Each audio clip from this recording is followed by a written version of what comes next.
자, 먼저 원가 회계에 대해서 여러분들이 생각을 하실게. 자, 우리 교재에는 좀 명확하게 표현이 안 돼 있어요. 그래서 여러분들이 이 개념을, 자, 여기에 목적이라고 적혀 있는 1, 2, 3번 있죠. 자, 이걸 가지고 보면서 생각을 하시는데, 282페이지의 원가 회계 목적. 자, 원가 회계는 우리 내부 이해관계자를 위해서 하는 게 아니에요. 우리가 과거처럼 처음 만났을 때 외부 이해관계자에게 유용한 정보를 제공하는 목적으로 하는 건 재무회계, 내부 이해관계자에게 유용한 정보를 제공하고 혹은 의사결정 권한자에게 유용한 정보를 제공하는 목적으로 하는 건 관리회계였어요. 그죠?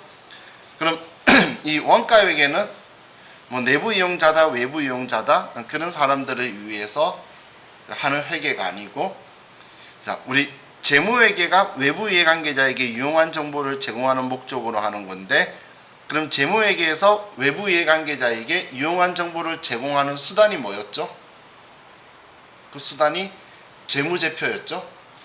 우리 기억해보면 재무상태표, 손익계산서, 현금흐름표, 재무상태표, 주소, 이 5개가 재무제표로 이걸로 외부 이해관계자에게 유용한 정보를 제공하는 거였잖아요. 그럼 이 원가회계는 그 외부 이해관계자에게 유용한 정보를 제공하는 수단인 재무제표 작성에 필요한 정보를 제공을 하는 역할도 할 거예요. 재무상태표의 기말 재고자산, 또 손익계산서의 매출원가, 제조본 이런 걸 산정해서 정보를 줄 거라는 거예요. 그리고 원가회계니까 당연히 제조업에서는 지금 내가 만드는 이 물건의 가격이 정확하게 얼마인지 산정을 해야 얘를 얼마에 팔지 어떻게 할지 나오게 되겠죠. 그래서 실질적으로 이 원가회계 본연의 목적대로 이제 달성하기 위해서 하는 것도 있고, 원가 통제하기 위해서. 왜냐하면 물건 가격이 원가가 높아졌어요. 어떤 가격이 높아졌는지 알아야 될 거잖아요. 원자재비가 높아졌는지, 인건비가 높아진 건지, 아니면 말도 안 되게 우리 공장 월세가 높아졌다든지 뭐 어디 요소가 있겠죠. 그런 거 통제하기 위한 역할도 있고, 또 우리 관리회계에서 의사결정 권한자에게 유용한 정보를 주려면 이거 만드는데 얼마 들어가고 본전치기 하려면 손익분기점 가려면 얼마 기간 걸립니다 라고 정보를 주려면 얘 만드는 데에 돈이 얼마 들어가는지를 정확하게 산정을 해줘야 되겠죠. 그래서 관리회계에도 유용한 정보를 준다는 거예요. 그럼 이 원가회계는 그 하나만 목적을 가지고 있는 게 아니라 여러 회계와 요소들의 유용한 정보를 다 제공하고 있는 거죠. 그래서 이론시험에서 원가회계란 뭐 누군가를 위해서 딱 특정하면서 정보를 제공하기 위해서 그것만 위해서 했다라고 하면 무조건 틀린 지문으로 찾으시면 돼요. 그래서 지금 방금 제가 구구절절히 말한 게 여기 1, 2, 3번인 거니까 이 내용을 여러분들이 인지하고 계시면 좋을 것 같아요. 자, 다음 284페이지로 가서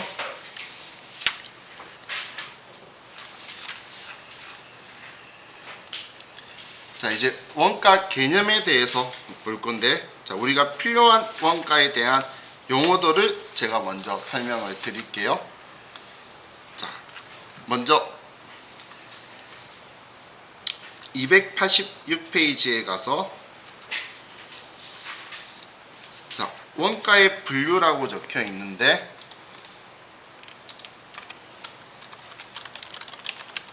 자, 우리가 원가를 통제하기 위해서는 먼저 제조업에서만 하는 건데 물건을 만들기 위해서 들어가는 재료를 사는 재료비를 알아야 되겠죠. 그리고 이 물건을 만드는 사람들의 인건비를 알아야 될 거야. 그럼 일반적으로 물건 만드는 데에 이 재료비와 인건비가 가장 많이 들어가는데, 그 다음 많이 들어가는 게 뭐죠? 그 다음 많이 들어가는 게 뭐가 있죠? 그렇죠. 생각이 안 나죠. 그게 정상인 거예요. 이거 외적으로 내가 딱 생각이 날 만큼 비싸게 들어가게 되면 그건 조금 잘못된 공정이 될 수 있어요. 그래서 물건 만드는 데 들어간 돈에 재료비와 노무비를 제외한 나머지들을 제조경비라고 해요. 제조경비. 나머지들 우리 뭐 공장 월세라든지 공장 전기세라든지 뭐 기계장치, 감가상각비란 이런 것들 있죠. 그런 걸 제조경비라고 해요. 만약에 공장을 이 강남 한복판에 세운다면 그건 이상한 것이죠. 우리가 상식적으로 공장은 외곽지에 좀 있죠. 그 이유가 이런 제조경비가 인건비나 이런 것보다 높으면 안 된다는 거예요. 그럼 얘네들을 전부 다 합쳐서 우리는 제조원가라고도 하고, 혹은 총제조원가라고도 하고, 혹은 기간적 의미를 해서 이 돈들이 재료비나 노무비가 언제부터 언제까지 들어갔느냐, 기간적 의미의 수식어를 붙여서 단기 총제조원가라고도 해요. 이 세 개를 섞어서 자기 문제 낼 때 상황에 맞춰서 아무 때나 쓸 거예요. 그래서 같은 용어, 같은 표현인 건데 그냥 물건 만드는데 얼마 들어갔다, 전체 얼마 들어갔다, 아니면 어느 기간 동안 얼마 들어갔다. 그럼 우리가 시험을 지금 보는 거는 재무회계랑 연관성이 있도록 보고 있기 때문에 회계 기간인 단기라는 글자를 앞에 수식어를 붙이는데, 제조업에서는 1년치를 통제하는 곳은 없어요. 1년에 한 번씩 원가 통제하는 건 너무 관리가 잘 안 되는 거죠. 그래서 일반적으로 실무에서는 최소한 당월 총제조원가, 근데 당주 총제조원가는 다루는 걸 있으면 너무 힘들어서 저도 안 들어가고 싶을 거예요. 매주 원가 통제를 하면. 그런데 최소한 당월 총제조원가 정도는 할 거예요. 그건 실무 이야기고, 우리 시험에서는 단기 총제조원가라고 써요. 그럼 이 재료비, 노무비, 제조경비 이 세 가지가 물건 만드는 데 들어간 원가이기 때문에 얘를 원가의 3요소라고 불러요. 재료비, 노무비, 제조경비 이 세 개를 원가의 3요소라고 부른다는 거예요. 자, 그럼 오늘 제가 설명하면서 같은 건데 표현하는 방법이 여러 가지가 있어요. 그럼 내가 알고 있는데 다른 표현으로 써서 모르는 것들이 있을 수 있겠죠. 그건 문제 내는 사람이 자기가 생각나는 대로, 자기가 공부한 대로 그냥 표현 쓸 거예요. 그래서 같은 건데 여러 가지 표현 쓰는 거 제가 다 같이 적어 드릴 거예요. 자, 예를 들면 지금 여기에 단기 총제조원가라는 표현이 있죠. 이걸 재무회계의 성향이 진한 곳에서는 단기 총제조 비용이라는 표현을 써요. 원가나 비용이나 사실 성향은 똑같은 건데, 이 원가라는 거는 이제 우리가 뭔가 생산을 해서 미래에 발생하는 거고, 비용이라는 거는 내가 이미 써버린 거에 대한 희생적 가치를 표현하는 건데, 저 쓸데없는 소리 한 거예요. 이런 정의를 내리진 않아요. 그래서 원가 회계만 가지고 이야기하는 사람은 단기 총제조원가라고 하는데, 이 정보를 재무회계에 넘기기 위해서 하는 경우에는 단기 총제조비용이라는 표현을 써요. 예를 들면 자, 우리가 이 프로그램인데 제조원가 명세서가 있죠.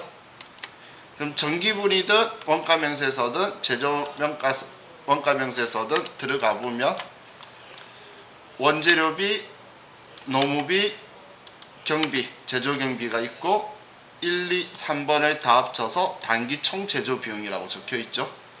그럼 지금 우리가 보고 있는 건 이 물건 만든 가격을 다 산정을 해서 매출원가 산정하는 데 보내려고 지금 얘가 들어와 있는 거예요. 그러면 얘는 재무회계 쪽으로 보낼 그 목적으로 쓴 거기 때문에 단기 총제조 비용이라고 쓰는 거예요. 이건 재무회계랑 관련된 거. 전산으로 여러분들이 컴퓨터를 하면 이렇게 표현 쓰는데, 그냥 순수하게 원가 회계만 하는 곳에서는 단기 총제조 원가 쓰니까 두 개를 섞었어요. 그래서 앞으로 표현할 때 제가 무슨 원가, 무슨 비, 혹은 무슨 비용 다 같은 말이에요. 근데 제가 그렇게 섞어 쓰는 게 아니고, 저는 원가라는 표현을 사실 좀 많이 쓰다가 요즘 수업을 하면서 B자라는 글자를 많이 쓰는데, 시험 문제 내시는 분들이 이제 끝에 B자로 줄여 쓰는 경우가 많고, 혹은 비용이다, 혹은 원가라고 쓰시는 분도 있긴 해요. 그래서 막 섞여서 나오기 때문에 마음이 넓은 우리가 다 이해해 줘야 돼요. 다 같은 거라고. 자, 그럼 이제 우리가 원가 회계를 할 때 마지막 최종 목적이 뭔지를 알고 생각을 해야 되겠죠. 우리의 최종 목적이 뭐냐면, 우리 회사가 생산하는 물건의 최소 1단위, 한 개당의 가격이 얼마인지를 산정하는 거예요. 이 물건 만드는 데에 재료비도 있을 거고, 만드는 사람의 인건비도 들어가야 될 거고, 공장 월세도 들어가야 될 거고, 전기세도 들어가야 될 거고, 다 들어갈 거라는 거예요. 그러면 그 돈이 이 한 개에 얼마 들어갔는지를 계산하는 게 목적이다라고 보시면 돼요. 최종 목적. 그럼 볼펜 만드는 곳에서 볼펜 한 자루의 가격을 알아야 한 개를 얼마에 팔지도 나오겠죠. 이익을 붙여서. 그럼 볼펜 만드는 것도 한 개당 가격을 당연히 산정할 수 있어야 되는데, 비행기나 선박 같은 큰 걸 만드는 것도 당연히 비행기 한 대에 얼마가 들어가는지를 알아야 얼마에 팔 거라는 걸 계산할 거잖아요. 그럼 규모가 덩치가 크든 작든 상관없이 우리는 한 개의 가격을 산정하는 게 목적인 거예요. 그런데 비행기 만드는 곳하고 종이컵 만드는 곳하고 종이컵 한 개하고 비행기 한 개 원가 계산하는 방법이 똑같을 수는 없겠죠. 여러분이 우리가 상식으로 생각했을 때 볼펜 한 자루, 종이컵 한 개를 가지고 이 한 개당 얼마씩 만드는 데 들어갔다 일일이 세면서 계산하는 건 정말 쓸데없는 짓이죠. 그 계산하는 사람의 인건비가 더 많이 나올 거예요. 하지만 비행기 한 대에 대한 들어간 돈을 계산하는 건 유의미한 결과가 나오겠죠. 필요한 일이겠죠. 제가 알기로는 뭐 몇 천억씩 하는 걸로 알고 있어요. 비행기가. 그럼 가치가 있죠. 그런 거 할 거면. 그렇기 때문에 자, 우리가 최종 목적은 한 개의 가격을 계산하는 거예요. 그럼 그 한 개의 재료비가 얼마고 노무비가 얼마고 제조경비가 얼마다라고 하는 건데, 우리 회사가 한 종류의 물건만 만든다면 엄청 쉬워요. 재료비, 노무비, 제조경비만 구분하면 돼. 왜냐면 한 종류만 만드니까 만든 거에 나누기 n분의 1 하면 되거든. 그리고 이렇게 원가를 통제하면, 이렇게만 나눠도 제조 원가가 증가했을 때 인건비 때문인지 원자재비 때문인지 다른 요소 때문인 건지가 쉽게 먼저 접근을 할 수가 있겠죠. 그래서 하나의 물건만 만들면 아주 용이하게 할 수 있는데, 단점은 두 종류 이상의 물건을 만들면 이렇게만 분류해 가지고는 통제가 안 된다는 거예요. 근데 방금 제가 종이컵 이야기할 때도 이 종이컵은 종이의 두께나 크기나 코팅에 따라서 우리 여러 종류가 만들어질 거고, 볼펜도 여러 가지 색깔과 뭐 누르는 방식에 따라서 여러 가지 종류를 만들겠죠. 그러면 그 여러 종류의 볼펜이나 종이컵 이런 것들도 만드는 가격이 동일하진 않을 거라는 거예요. 그럼 얘네들을 가지고만은 한 개당 가격을 산정을 못 하겠죠. 그래서 이렇게 분류를 나눈 걸 더 디테일하게 분류를 이제 다시 세밀하게 나누게 될 거예요. 자, 그럼 지금 우리 책이 너무 비성실하게 되어 있기 때문에 이 분류들을 제가 시험용 용어로 설명을 드릴게요. 자, 분류에서 첫 번째, 추적 가능성에 따른 분류가 있어요. 추적 가능성이라는 건 어디에 썼는지를 명확하게 안다 혹은 명확하게 알지 못한다의 차이예요. 어디에 썼는지 안다 모른다의 차이예요. 그러니까 쓰긴 썼는데 제가 혼자 다 쓴 거였으면 쟤한테 그 원가를 다 분배하면 되는데, 여러 개가 공통적으로 썼다면 어떻게 해야 될지를 모른다는 이야기예요. 그럼 어디서 썼는지 정확하게 모르는 걸 추적이 불가능하다라고 해요. 그럼 표현할 때 추적이 가능하면 그걸 직접 원가라고 하고, 추적이 불가능한 거, 어디에 썼는지 돈은 들어갔는데 어디에 얼마만큼 썼는지 모르는 걸 간접 원가라고 표현할 거예요.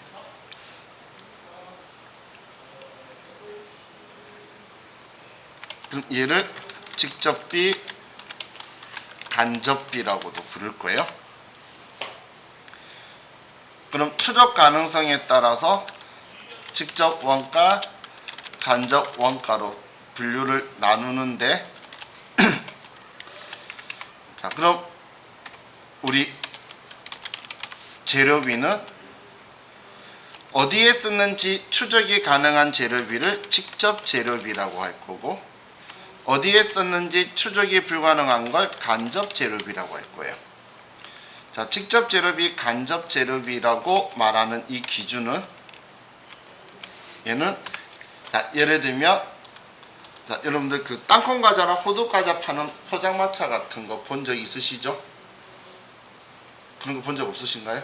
호두 과자하고 땅콩 과자 파는 거 본 적 있어요? 정말? 어디서 봤어요? 요즘 안 보여서 나 먹고 싶어서. 땅콩 과자를 엄청 좋아하는데 호두 과자를 파는 곳은 휴게소에 있는데 땅콩 과자 파는 곳은 못 찾겠어요. 그래서 그게 사라지니까 땅콩 과자가, 난 땅콩 과자를 항상 좋아하는 스타일이었는데, 그죠?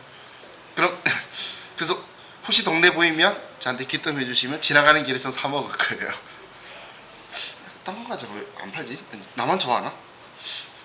그죠? 내가 좋아하면 없어지더라고요. 자, 그럼 방금 그 포장마차에서 보면 당연히 땅콩 과자 만드는 데에 땅콩이 재료비가 들어가겠죠. 호두 과자 만드는 데는 호두가 재료로 들어갈 거예요. 자, 우리 퓨전 같은 이상한 생각하지 말고, 그럼 땅콩 가격이 오르면 땅콩 과자에 땅콩 들어갔다는 거 아니까, 그러면 1,000원치 땅콩 과자 주세요 했으면 땅콩 과자 원가가 높아졌으니까 땅콩 과자 주는 개수를 줄이면 되겠죠. 그렇게 어디에 들어갔는지를 알아서 그 원가를 거기에 분배를 할 수 있다고 표현하는 거예요. 그럼 걔네들은 어디에 들어갔는지 추적이 가능하다는 거고, 그런 땅콩이나 호두를 직접 재료비라고 하는 거예요. 그런데 그 두 개를 그 포장마차 같은 경우는 같이 팔죠. 같이 파는 이유가 그 밀가루 반죽, 그 밀가루 파우더라고 하나? 그거 있죠? 그 반죽을 같은 거 쓴다는 거예요. 그럼 그 밀가루 반죽을 내가 오늘 20만원치 사왔는데 그걸 호두 과자, 땅콩 과자에 얼마만큼 분배를 어떤 기준으로 해야 될 거냐, 그거예요. 오늘 다 썼는데 오늘은 땅콩 과자가 많이 팔렸을 수도 있고 내일은 호두 과자가 많이 팔렸을 수도 있을 거잖아요. 그럼 그 밀가루 가격이 올랐을 때 얘네들을 어떻게 개수로 조정해야 될지 알 수가 없죠. 그게 우리가 쓰긴 썼는데 얘가 어디에서 정확하게 다 썼는지를 추적이 불가능한 거, 공통으로 쓴 거라고 봐야 되겠죠. 그럼 그걸 간접 재료비라고 하는 거예요. 그럼 추적 가능하다 불가능하다는 말이 둘 다 우리가 쓴 원가는 맞는데 이건 누가 다 썼어? 이 돈은 너한테 다 분배돼야 돼 라고 말할 수 있으면 직접, 못하면 간접. 그럼 또 자, 우리 노무비 중에, 자, 인건비 중에서 자, 우린 어디에 물건을 만드는 데 있었다라고 정확하게 추적할 수 있으면 직접 노무비, 추적이 불가능하다면 간접 노무비라고 하는데, 자, 이 노무비의 기준을 가지고 보면, 자, 우리가 A 제품, B 제품을 생산하는데 A 제품 생산 라인에 있는 사람의 급여는 A 제품의 인건비로 넣으면 돼요. B 제품 생산 라인에 있으면 B 제품에 넣으면 되는데, 그럼 A 제품과 B 제품 두 생산 라인을 관리하고 있는 공장장의 월급이라든지 거기 있는 관리자의 월급은 그럼 어느 제품에 넣어야 되냐는 거예요. 근데 그 관리자는 그런 사람들이 있어야 되겠죠. 그러면 어느 물건에 넣어야 될지 추적이 안 되는 그 관리자의 급여는 간접 노무비가 되는 거예요. 그 제품에 딱 직접적으로 연관되어서 이 사람 월급은 저 제품 그거야, 이 제품만 만드는 장인이야, 그럼 그 제품 그 사람 인건비 들어가면 되겠죠. 자, 그리고 우리 제조경비는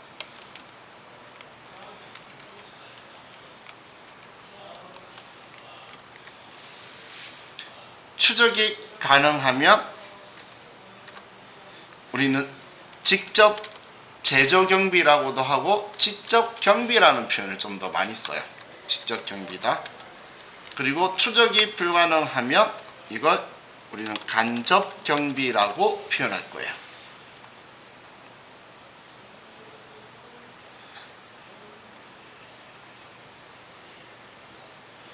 그럼 추적 가능성에 따른 분류인데, 자, 여기서 보시면 직접 재료비, 간접 재료비 합치면 재료비인 거죠.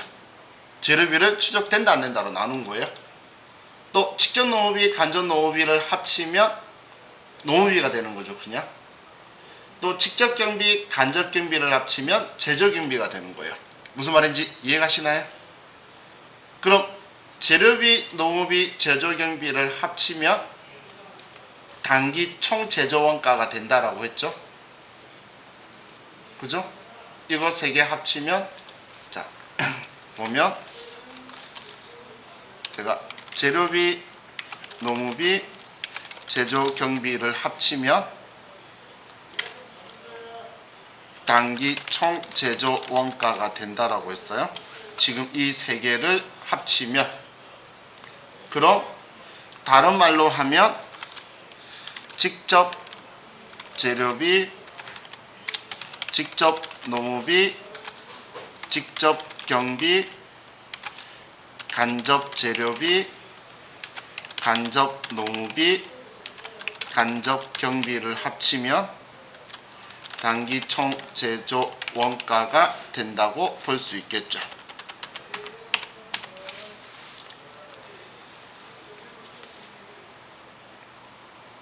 자, 이 말뜻 이해가시나요?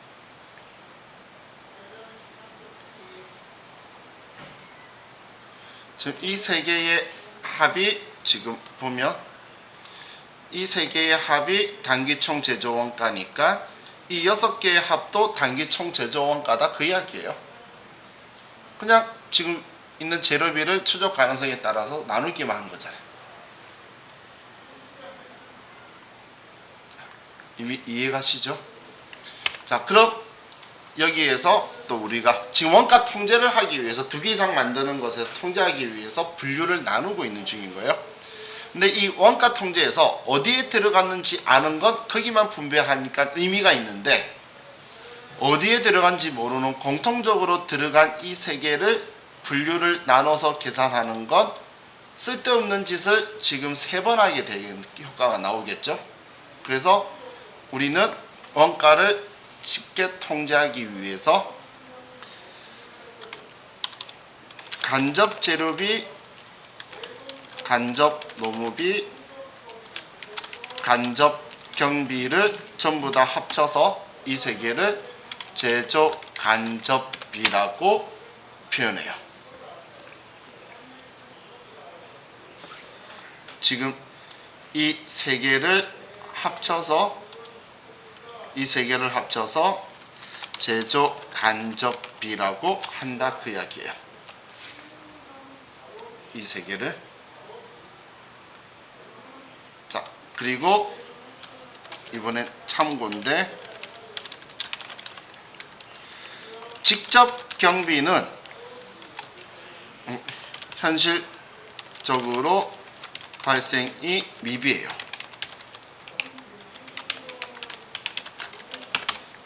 현실적으로 직접 경비는 우리가 잘 발생하지 않기 때문에 어느 특정한 제품에만 특허를 일부러 넣거나 그 특정한 제품만 우리가 그 외주 가공을 주거나 그런 경우예요. 근데 일반적으로는 그런 일이 없기 때문에 간접 경비는 월세, 기계 감가상각비, 전기세 이런 것들이에요. 그러면 직접 경비는 잘 안 나오기 때문에 우리가 원가 통제할 때 일반적으로 얘를 유령 취급을 할 거예요. 얘를 일반적으로는 생략을 해서 쓰고, 그런데 만약에 얘가 발생한다면 단기총 제조원가에 더하는데 우리가 원가 통제할 때 직접 경비는 표현을 안 할 거예요. 자, 그럼 여기에서 보면 직접 재료비, 직접 노무비 얘는 생략하니까 이 세 개를 합치면 제조 간접비니까 이 세 개를 다 합치면 단기 총 제조 원가가 된다라고 하면 여러분들 이해가시나요? 지금 원가 통제하기 위해서 분류를 나누면서 이렇게 주물렀다가 저렇게 주물렀다가 하고 있는 거예요.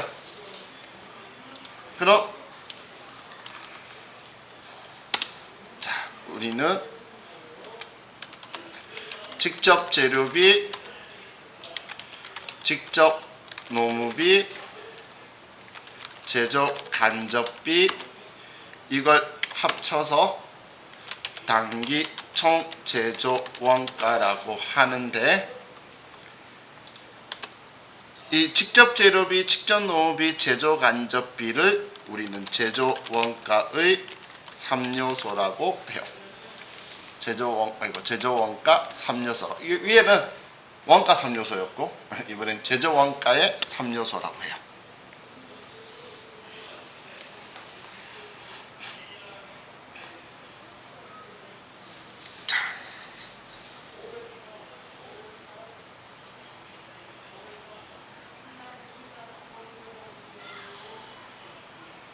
그럼 자, 우리는 지금 이렇게 나누는 게 원가 통제를 적절하게 하기 위해서 지금 하고 있는 거죠.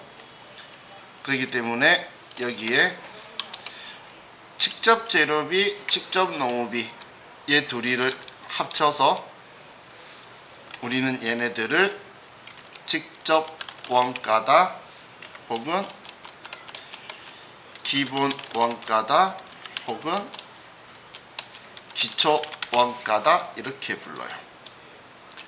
지금 제가 말한 건 이 두 개, 직접 재료비, 직접 농업비 이 둘을 합쳐서 직접 원가다라고도 하고 기본 원가라고도 하고 기초 원가라고도 해요.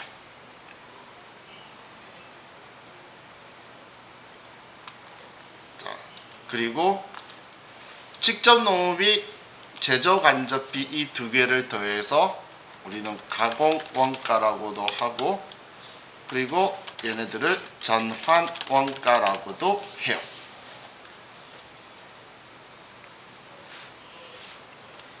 자, 이렇게 뭐 티가 안 나니까 제가 지금 이렇게 쓴 거는 이 직접 농업비가 기본 원가와 가공 원가의 양다리를 걸치고 있죠. 근데 여러분은 이 공식을 외우셔야 돼요. 그 다음 이 표현들을 전부 다 숙지하셔야 돼요. 시험에서 이 용어들을 쓰면서 물어볼 거예요.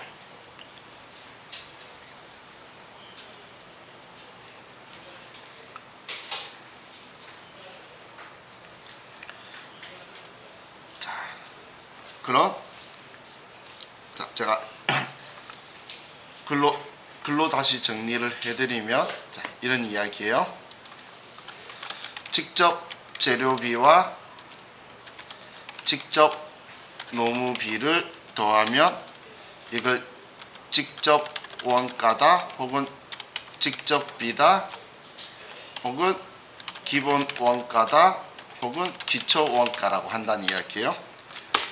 또 직접 노무비 더하기 제조 간접비를 하면 이걸 가공 원가다 혹은 가공비다 혹은 전환 원가다라고 부른다는 거예요. 지금 이걸 제가 위에 이렇게 쓴 거예요. 아래 이걸 위에 이렇게 양다리 걸치고 있다고 표현한 거예요.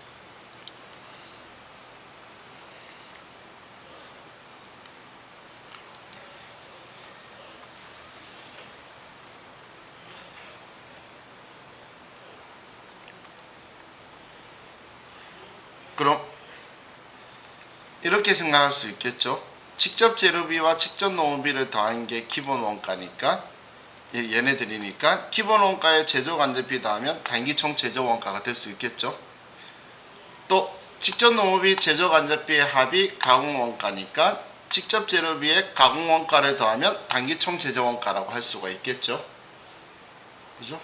다 같은 이야기인데 계속 이렇게 주물렀다 저렇게 주물렀다 하고 있는 거죠. 그러면 지금 이야기한 게 기본 원가 더하기 제조 간접비를 하면 단기총 제조 원가가 되고 직접 재료비 더하기 가공 원가를 하면 단기총 제조 원가가 된다는 거예요.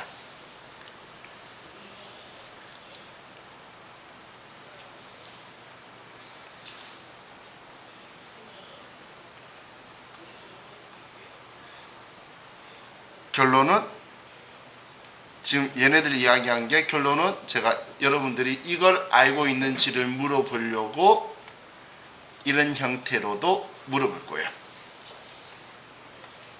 그럼 왜 이런 짓을 하냐면 이 앞에 제가 비행기나 큰 배를 만드는 곳에서 원가 통제하는 방법과 종이컵이나 A4 용지를 만드는 곳에서 원가 통제하는 방법은 서로 틀리겠죠. 그래서 먼저 이렇게 세 가지를 나누는데 참 이 세 가지 나누기 전에도 먼저 재료비, 농업비, 제조경비를 나누고 추적 가능성을 나눈 이후에 얘를 이렇게 분류까지 나누는 게 원가 통제하기 위한 시작인 거예요. 그리고 나서 우리 업종에 따라서 이렇게를 먼저 합산을 하는 경우가 있고, 우리 업종에 따라서 이렇게 합산하는 게 원가 통제에 원활하다는 거예요. 그래서 이렇게 분류까지 가는 걸 여러분이 아는지를 물어볼 거예요.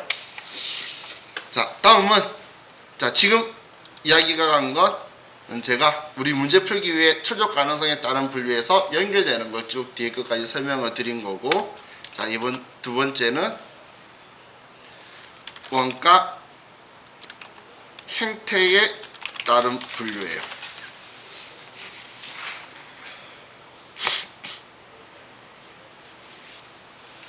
자, 지금 우리 교재는 288페이지에 조업도 관련성에 따른 원가라고 적혀 있는데, 지금 288페이지에는 조업도 관련성에 따른 분류라 적혀 있는데, 시험에서는 얘를 원가 행태에 따른 분류라고 표현을 해요. 원가 행태. 자, 그럼 원가 행태에 따른 분류에서 첫 번째는 변동 원가, 같은 말로 변동비라고 하는데, 변동비 원가 행태에서는 자, 첫 번째 총 원가는 조업도가 증감하여도 총 원가 혹은 총 변동 원가는 증감하면 하면 총 원가는 비례적으로 증감한다라는 규칙이 나오고, 단위당 원가는 조업도가 증감하여도 단위당 변동 원가는 일정하다라는 규칙이 나오게 돼요. 이 도대체 뭔 소리야?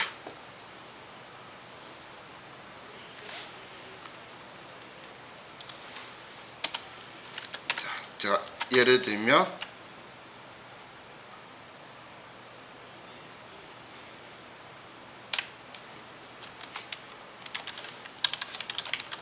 자, 짜장면 한 그릇에 자, 먼저 얘네들은 일반적으로 재료비 등이 이런 변동비 원가 행태를 그리는 원가 요소인데, 자, 짜장면 한 그릇에 밀가루가 200원치 들어간다고 볼게요.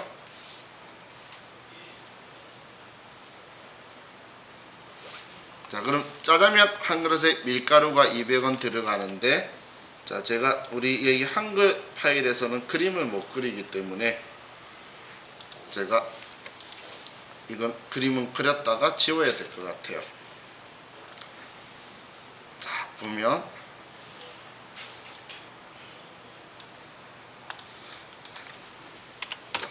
X축이 있고 Y축이 있어요. 자, 우리 혹시 수학과 나오신 분?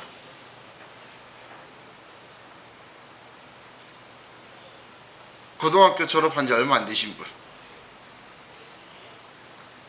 왜 말하냐면, 수학과나 고등학교에서 수학 공부할 때는 우리가 Y축의 변화로 X축의 값을 보는데, 그 외 나머지 경제학 일반적인 거, 예를 들면 여러분이 주식을 본다든지 그거 X축의 변화에 따라서 내가 보고 싶은 Y축 값을 봐요. 우리 주식 하시는 분들 이런 그림 보잖아. 기간에 따라서 얘가 올랐는지 내렸는지 보고 있죠. 보고 싶은 값은 이거잖아. 높낮이. 그렇기 때문에 우리 원가회계는 우리는 수학이 아니에요. 그렇기 때문에 X축에 내가 두고 싶은 증감을 두면, 내가 두고 싶은 증감이라는 건 뭔가를 몇 개 만들었느냐, 몇 시간이 지났느냐, 아니면 얼마만큼 일했느냐, 얼마만큼 돈 썼느냐, 이런 것들 있죠. 그런 것들을 X축에 두는 거예요. 방금 말했던 그 기준을 뭐라고 표현하냐면 조업도라고 해요. 조업도. 그럼 내가 증감에 대한 기준을 잡는 거예요. 많이 일한다면 작게 일한다면, 많이 만든다면 작게 만든다면, 돈을 많이 쓴다면 작게 쓴다면, 그때 내가 보고 싶은 걸 Y축에 두는 거예요. 그럼 Y축에 우리가 총원가를 두면, 그럼 지금 제가 예를 든 짜장면 한 그릇에 밀가루 200원이라고 예를 든 거는 그럼 짜장면을 많이 만들면 밀가루가 총 얼마 들어가는지, 작게 만들면 총 얼마 들어가는지 이걸 보려고 하는 거예요. 그럼 내가 짜장면을 자, 4구간 나눠서 예를 들어서 100그릇, 200그릇, 300그릇, 400그릇 자, 이렇게 되었을 때에 자, 짜장면 100그릇을 만들면 밀가루는 한 그릇에 200원치 들어가니까 밀가루는 2만원이 들어가게 되겠죠. 총 2만원치 들어가겠죠. 이해가시죠? 그럼 200그릇을 만들게 되면 그러면 우리는 총 밀가루 가격은 4만원이 들어갈 거고 300그릇 만들면 6만원 400그릇 만들면 8만원 들어갈 거라는 거예요.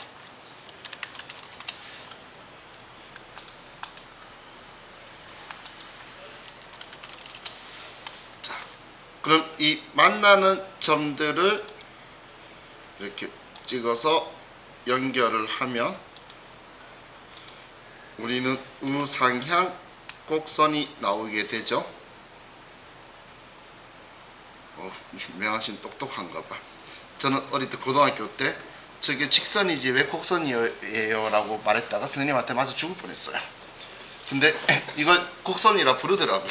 근데 방금 끄덕끄덕 하길래 저는 아직도 이걸 왜 곡선이라 부르는지 몰라요. 그런데 우리가 이건 알고 있죠. 비례곡선이라는 표현을 쓰죠. 많이 만들면 밀가루에 돈이 많이 들어갈 거고 작게 만들면 밀가루에 들어가는 총 돈이 작을 거라는 거예요. 그죠? 지금 얘는 주인공이 Y축에 총원가를 둔 거예요. Y축이 지금 내가 보고 싶은 걸 두는 거예요. 그럼 지금 이걸 글로 문제에 나올 때 쓰는 표현이 조업도가 증감하면 총원가는 비례적으로 증감한다라고 두는 거예요. 이게 어떤 거다? 변동비 원가 형태를 그리는 원가 요소, 재료비가 그렇다는 거예요. 또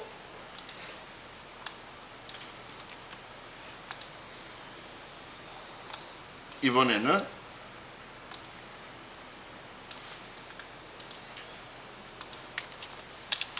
자, X축은 항상 조업도예요. 이건 불변이에요. 그럼 Y축에 이번에는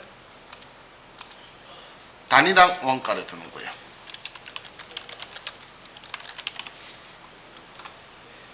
자, 단위당 원가라는 건 뭐냐면 내가 기준 잡은 최소 1단위 지금 제가 설명하는 대로 하면 짜장면 한 그릇에 얼마 들어가느냐 시간으로 따진다면 1시간당 얼마냐 1분당 얼마냐 아니면 1초당 얼마이냐 돈으로 따지면 내가 기준 잡은 여기에 기준 증가한다고 말한 거 있죠. 그럼 그 단위 1당 1원당 얼마가 단위당 원가가 들어가느냐 그 이야기예요. 그럼 제가 말하는 걸 잘 들어보세요. 자, 짜장면 한 그릇에 밀가루가 200원이 들어가요. 귀 닦지 않겠죠? 자, 그럼 진짜 말 잘 들으라 그랬어요. 짜장면 한 그릇에 밀가루가 200원 들어가요. 그러면 내가 짜장면을 100그릇을 만들면 짜장면 한 그릇에는 밀가루가 얼마만큼 들어갈까요? 제가 말 잘 들으라 그랬잖아요. 자, 근데 정말 신기한 건 한 번 더 들으면 무슨 말인지 알아요. 자, 다시 한번 들어보세요. 자, 짜장면 한 그릇에 밀가루가 200원치 들어간다라고 했어요. 그러면 짜장면 100그릇을 내가 만들었어요. 그렇다면 짜장면 한 그릇에는 밀가루가 얼마씩 들어갈까요? 지금 무슨 말인지 이해가시죠? 지금 방금 제가 계속 말했던 이 짜장면 한 그릇 얘가 단위당 원가예요. 그럼 100그릇을 만들어도 짜장면 한 그릇에는 200원씩 들어간다 그거예요. 그럼 200그릇 만들어도 300그릇을 만들어도 400그릇을 만들어도 짜장면 한 그릇에 단위당 원가 밀가루는 200원치 들어가겠죠. 그래서 얘는 이렇게 많이 만들든 작게 만들든 일정하게 나올 거라는 거예요. 단위당 원가는. 총원가는 얘네들이 합쳐지니까 비례적으로 움직인 거고. 그럼 단위당이라는 개념 이해가시죠? 내가 여기 조업도 단위라 짜장면 한 그릇 잡았잖아. 그래서 100그릇이다 200그릇이다 했는데 몇백 그릇을 하든 한 그릇에는 200원이다. 이게 자 여기 적혀있는 단위당 원가 있죠.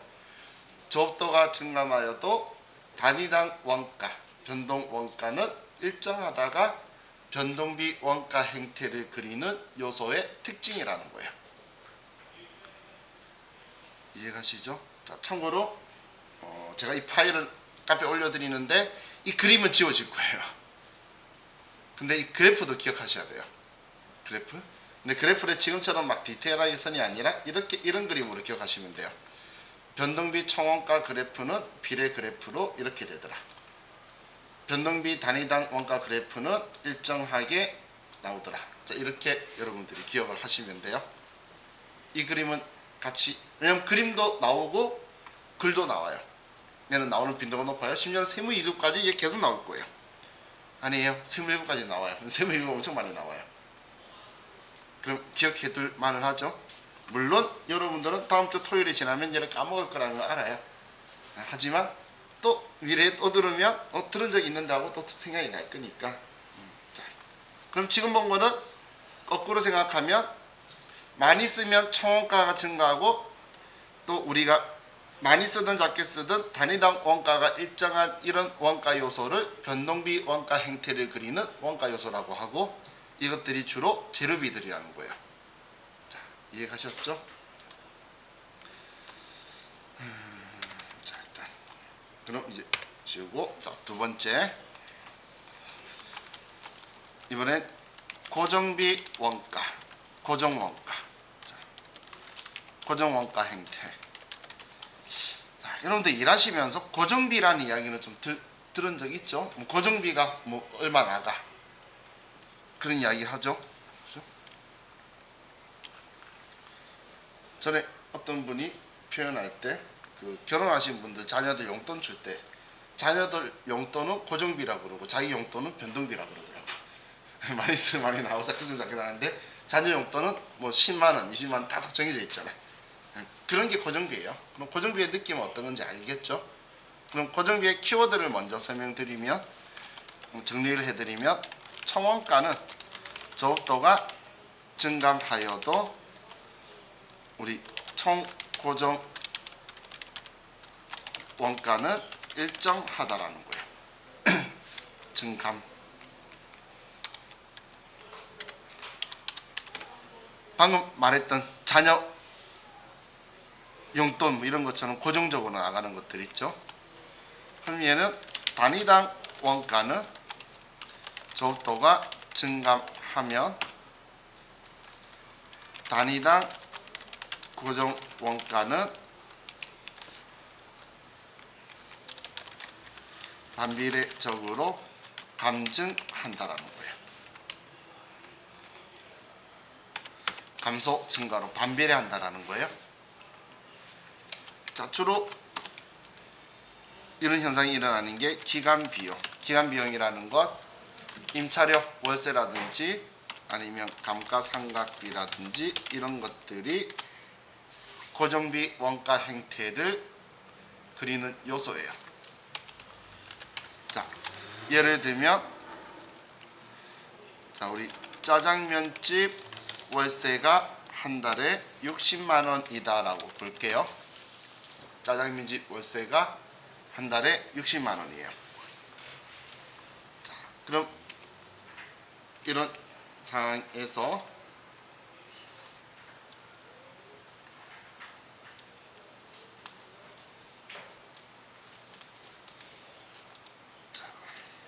X축은 제가 뭐라고 쓸 것 같아요? X축은 무조건 조업도. X축은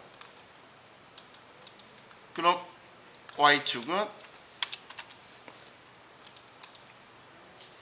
총원가.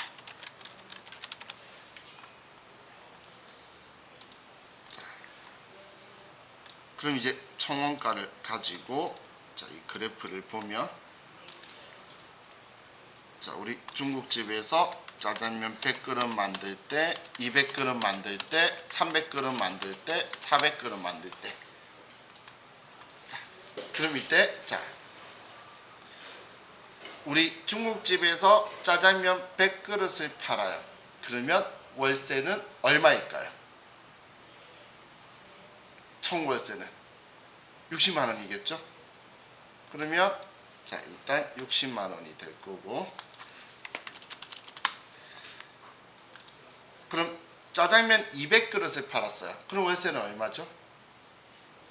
그래도 60만 원이겠죠? 짜장면 300그릇 팔면 그래도 60이죠? 짜장면 400그릇을 팔면 그래도 60이고, 만 그릇 팔아도 60. 그럼 한 그릇도 못 팔았면 그래도 60이죠. 한마디로 저업도와 증감 없이 일정하게 이렇게 나온다는 게 이야기예요. 이게 우리 고정비 원가 형태, 이런 형태를 그리는 것들을 여러분들이 고정비라고 표현해야 되는 거예요. 고정비가 나가, 이런 표현 쓰는 게, 내가 뭔가를 많이 하든 작게 하든 우리 월세, 내가 집에서 많이 자든 작게 자든 월세 똑같이 나가. 우리 사무실에 사람이 많이 오든 작게 오든 똑같이 월세 나가. 그런 이야기예요. 그죠? 그럼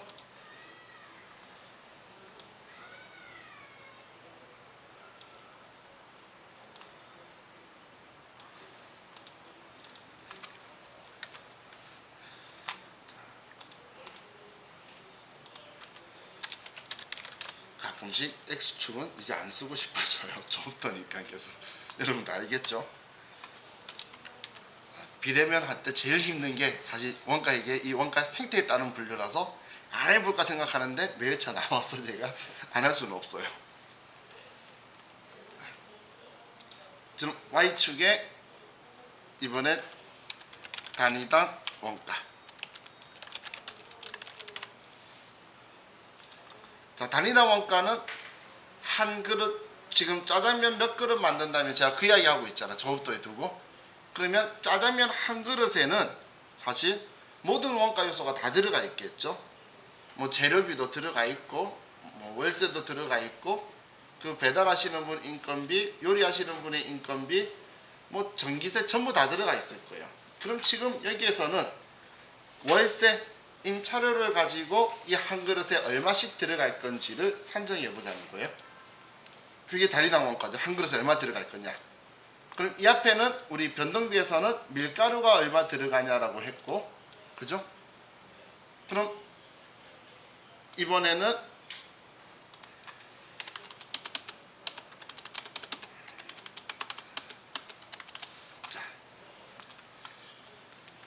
짜장면 100그릇 만드는데, 자, 월세가 60만 원이에요.